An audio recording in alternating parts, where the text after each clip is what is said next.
एक आदमी से किसी ने पूछा कि आजकल इतनी गुर्बत क्यों है। जवाब मिला, मेरे ख्याल में आज इतनी गुर्बत नहीं जितना शोर है।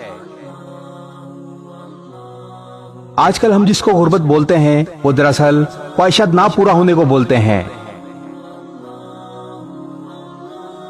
हमने तो गुर्बत के वो दिन भी देखे हैं कि स्कूल में तख्ती पर सेल का सिक्का इस्तेमाल करते थे। स्कूल के लिए जो कपड़े लेते थे वो सिर्फ ईद पर लेते थे। अगर किसी तकरीब के लिए कपड़े लेते थे तो स्कूल के कलर के ही लेते थे। कपड़े अगर फट जाते तो सिलाई करके बार बार पहनते थे। जूता भी अगर फट जाता तो बार बार सिलाई करवाते थे। घर में अगर मेहमान आ जाता तो पड़ोस के हर घर से किसी से घी, किसी से मिर्च और किसी से नमक मांग कर लाते थे।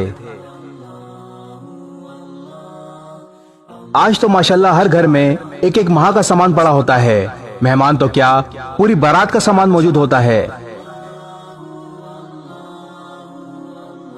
आज तो स्कूल के बच्चों के हफ्तों के 7 दिनों के 7 जोड़े इस्त्री करके घर पर रखे होते हैं। आज अगर किसी की शादी पे जाना हो तो मेहंदी, बारात और वलीमे के लिए अलग अलग कपड़े और जूते खरीदे जाते हैं।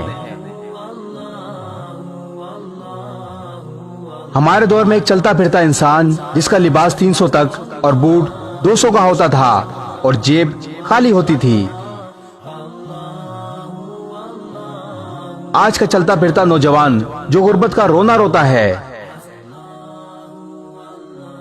इसकी जेब में 30,000 का मोबाइल, कपड़े कम से कम 2,000 के, जूता कम से कम 3,000 का, हाथ में महंगी से महंगी घड़ी होती है। गुर्बत के दिन तो वो थे जब घर में बत्ती जलाने के लिए तेल नहीं होता था। रुई को सरसों के तेल में डुबोकर जला लेते थे। तो दोस्तों, आज के दौर में ख्वाहिशात को गुर्बत कहते हैं। अगर कोई शादी में शामिल होने के लिए 3 जोड़े या ईद के लिए 3 जोड़े कपड़े ना सिला सके तो वो समझता है मैं गरीब हूं।